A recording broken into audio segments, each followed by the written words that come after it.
beaucoup. Donc là, je prends un petit moment pour faire le trailer reaction de. Alors, oulala,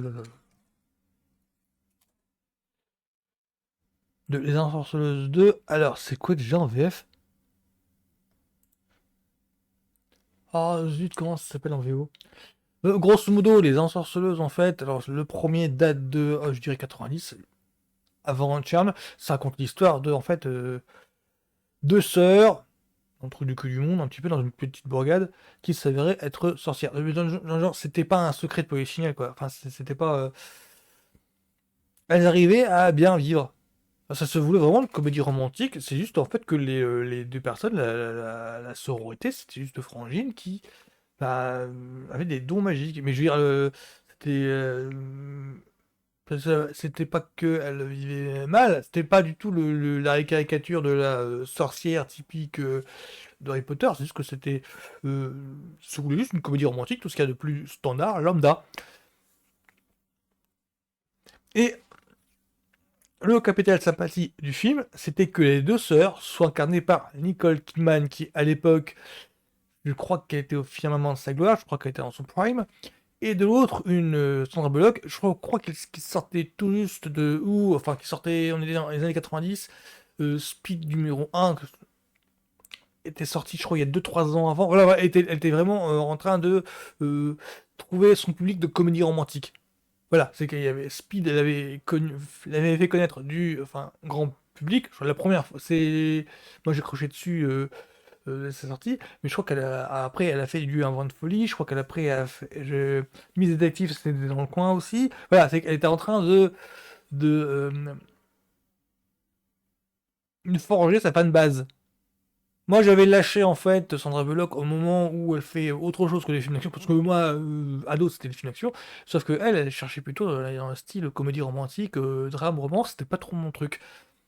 Je crois qu'elle avait 28 jours sur Sursis aussi. Voilà, c'est les années 90, 20 000 les années 90, elle était en train de se créer une popularité dans un public cible qui était, dont je faisais pas partie. Donc, Les Ensorceleuses, c'est un petit peu ça, c'est une comédie romantique avec deux sœurs qui s'avèrent être sorcières. On est plus proche. Alors, à l'époque, il y avait. Ah non, même pas. Il me semble que Charm, c'est venu juste 2 3 ans avant. Alors, alors là, de souvenir, hein, de mémoire, je veux pas vérifier. Il me semble qu'au départ, il y a un film qui s'appelle The Craft Dangerous Alliance avec Robin Tunney, avec Neve Campbell, tout jeune. Hein. Robin Tunney, c'était vraiment jeune. Je crois que c'était avant la fin des temps. Robin Tunney, c'est elle qui fait Lisbonne, l'agent Lisbonne de The Mentalist. Et aussi Prison Break, elle était voilà, ouais, donc voilà, c'était une comédie toute jeune, ado. Il y avait Sfero Sabalco aussi. Et c'était le moment, c'est le film qui précède Chan. Petite hypothèse de ma part, c'est en voyant The Craft et en voyant The Lanceuse que les scénaristes ont eu l'idée de tiens, il y a des films avec des sorcières, c'est peut-être à la mode en ce moment, on va peut-être à faire un truc avec Sean Doherty, avec Holly Marie Cobbs, pour donner Charmed. Je me demande si c'est pas dans ce. Bah, je sais pas exactement comment ça s'est goupillé, mais je me demande si il n'y a pas un petit peu de ça en fait. Et donc, Les Ensorceleuses 2, nous sommes donc en 2026. C'est à voir comment ils vont tourner le truc. Parce que moi, ça. Voilà, moi, ça m'intrigue. Parce que moi, c'est un film qui. J'apprends avec le lancement du 2 que le film est devenu culte. C'est ça le truc. En voyant l'annonce du film, qui c'est super rapidement, je me rends compte que il est culte pour des gens. Mais c'est juste un film lambda, quoi. Enfin, sa sortie, c'est pas fait vraiment des. C'était sorti, genre, pas dans la différence générale, je crois qu'il a dû bien marcher, mais c'est un film où je m'étonne qu'il y ait une aura, en fait. Là, du coup, j'ai vu pas mal de commentaires sur Facebook. Ah ouais, quand même, il a touché pas mal de gens. Mais à mon avis, ça devait être des dauphillettes qui ont vu le film et puis qui ont grandi, quoi. Il est pas mauvais, il est pas mauvais. C'est une comédie romantique, tout ce qu'il y a de plus lambda, je répète. Donc je regardais un petit peu donc les premières images de ce second volet. Alors je suis pas fan du truc, mais c'est juste parce que voilà, le casting quand même, ça. Quand j'étais ado, elles étaient à leur prime, non, Sandra Bullock et Nicole Kidman. Allez, voyons voir qu'est-ce que ça donne.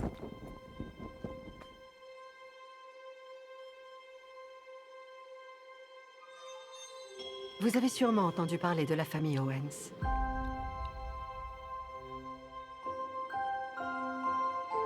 Celle qui vit dans le Massachusetts. Celle dont les voisins murmurent que ce sont des sorcières. Vous êtes les sœurs Owens. Oui, tous les gens qu'on aime meurent. Je vois. D'une mort horrible en général. Mais c'est pas le genre de... Ah ouais, ils ont qu'on met cultivé dans leur un côté Kinder, c'est vérifié. la Il a qui mal on sent une story sans J'attends vouloir être ça méchant. depuis tellement longtemps. Oh que oui.